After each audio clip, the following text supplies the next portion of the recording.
બનાવ એવો હતો કે જે દદ્દર સાધારા રોડ છે એના ઉપર કોન્ટ્રાક્ટરો દ્વારા એક ખાડો ખોદી નાખવામાં આવ્યો હતો. એ ખાડો જે છે એ 12 ફૂટ ઊંડું અને 15 ફૂટ જેટલો લાંબો ખાડો ખોદી નાખવામાં હતો. કોઈ પણ સૂચન બોટ વગર, કોઈ પણ ત્યાં ઢગલો કર્યા વગર, કોઈ પણ લાલ પટ્ટી લગાવ્યા વગર, બેરિકેડ લગાવ્યા વગર ખાડો ખોદી નાખવામાં આવ્યો હતો. જે ખાડામાં સાંજના ભાગમાં એક ફેમિલી સાથે આવેલી 4 વ્હીલર તે ખાડામાં પડી ગઈ અને આ દુઃખદ અકસ્માતમાં સાધારા અને જૂના ગામના 3 લોકોના મૃત્યુ થઈ ગયા છે અને એકને ગંભીર ઈજા થઈ છે, જે હમણાં હોસ્પિટલમાં છે.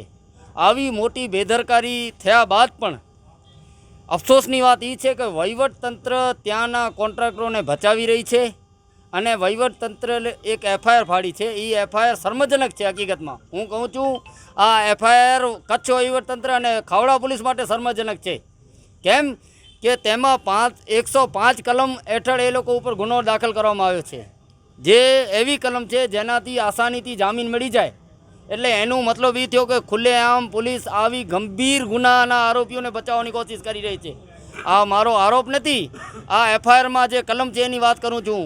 હકીકતમાં આમાં કલમ મનુસ્વદની લાગે. મનુસ્વદની કલમ જ્યારે આપણે આઈપીસી જોઈએ છીએ તેમાં એમાં ઉલ્લેખ છે કે આ કલમ હેઠળ ત્યારે લાગે જ્યારે માણસ જાણી જોઈને એવો કામ કરે જેનાથી મૃત્યુ થઈ શકે. તો આટલો મોટો ખાડો કરવું એ જાણી જોઈને આવું કરવું કૃત્ય કરવા સમાન છે. તો 304ની મનુસ્વદની જે કલમ છે એ પોલીસે શું કામ નથી લગાવી? એટલા માટે કે પોલીસ મને લાગે છે ક્યાંક ને ક્યાંક એ લોકોને બચાવવાની કોશિશ કરી રહી છે. હવે કેવી રીતે બચાવી રહી છે એ હું કોઈ આક્ષેપ નથી કરતો, તમે લોકો સમજી શકો છો.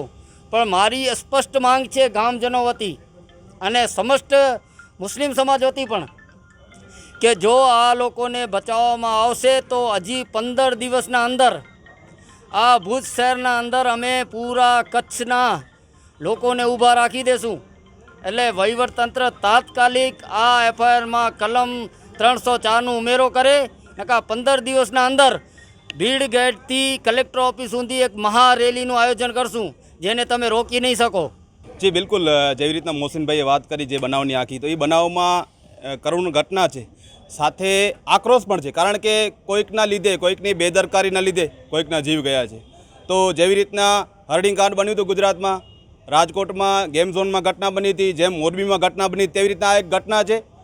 કોઈક અધિકારીઓની મિલીભગતથી, કટકીખોર અધિકારીઓના લીધે અને ભ્રષ્ટાચાર કોન્ટ્રાક્ટરના લીધે આ ઘટના બની છે. આ 4 લોકો હતા, એનામાંથી આ ત્યાં રોડ ઉપર ગુજરતા હતા. એની સાથે એવું કહેવા માગું છું, આપણામાંથી પણ કોઈ હોઈ શકે છે. આ એવા જો અધિકારીઓ હોય, એવા જો ભ્રષ્ટ કોન્ટ્રાક્ટર હોય, જો અગર આવી રીતના કામ કરતા હોય તો કોઈની પણ જાન જઈ શકે છે. તો અમારી સૌપ્રથમ માંગ એ છે કે આ લોકો ઉપર મનુષ્યવધની ઘટના જે છે એ કલમ નોંધવામાં આવે.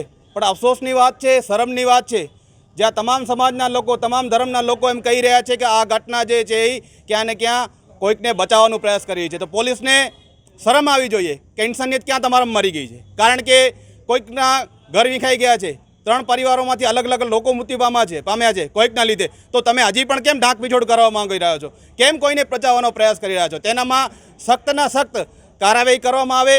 એની સાથે આ જે એજન્સી છે જે સરકારી કામ કરી રહી છે, તો એ જ્યાં પણ કામ કરતી હોય ગુજરાત કે કચ્છમાં, એનું સંપૂર્ણપણે કામ બંધ કરવામાં આવે, એનું લાયસન્સ રદ કરવામાં આવે. તેની સાથે તેના ઉપર જે પણ એજન્સી છે એને પૂરેપૂરું કામ બંધ કરવામાં. એની સાથે જે પરિવારના લોકો ગયા છે, કોઈની બેદરકારી છે. આ કામ તો સરકારનું જ હતું ને, આ જે રોડ બનાવી રહ્યું હતું. જેવી રીતના અન્ય જે ઘટનાઓ બને છે, હરડીકાંડ છે, ગુજરાતમાં જે અન્ય ઘટનાઓ છે જેનામાં સરકારે તેમને પૂરતો વળતર આપ્યો છે, તેવી રીતના અમારી માંગણી છે કે આ પણ તમારું કામકાજ હતું, તમારા કોન્ટ્રાક્ટર અને તમારા અધિકારીઓને લીધે થયું છે. તો આ પરિવારને સંપૂર્ણપણે જે સરકાર તરફથી જે સહાય મળવી જોઈએ. અન્યથા આ સાથે અમારી માંગણીઓ છે, દિવસ 15માં આ માંગણીઓ સ્વીકારવામાં નહીં આવે તો 16મા દિવસે અહીંયા ઉગ્ર આંદોલન કરવામાં આવશે. હેલો મિત્રો, હું છું અમિત ગોસ્વામી, ગુરુ મોબાઈલ એન્ડ ઇલેક્ટ્રોનિક્સમાંથી. આજે હું તમારી સામે લઈને આવ્યો છું આઈફોનના દરેક ફોન તમને લોન ઉપર મળી જશે.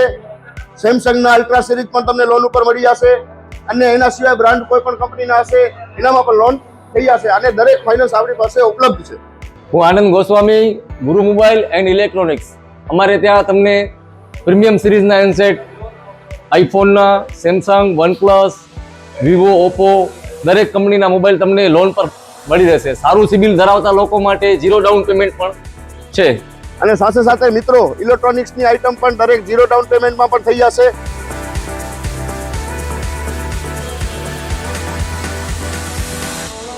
હા મિત્રો, આપણો લોકેશન છે, અગર તમે ગામડેથી આવો છો તો જુબેલી ગ્રાઉન્ડથી આવશો તો સંતોષીમાના મંદિર પાસે આપણી દુકાન છે ગુરુ મોબાઈલ એન્ડ ઇલેક્ટ્રોનિક્સ. અને જો આપણા ભુજથી આવો છો આપણી દુકાને તો વીડી હાઈસ્કૂલથી લોહાણા ભવનની સામે ગુરુ મોબાઈલ એન્ડ ઇલેક્ટ્રોનિક્સ. અને અન્ય 2 બ્રાન્ચ છે આપણી, એક જનતાગર નીચે છે અને એક લાલ ટેકરી છે.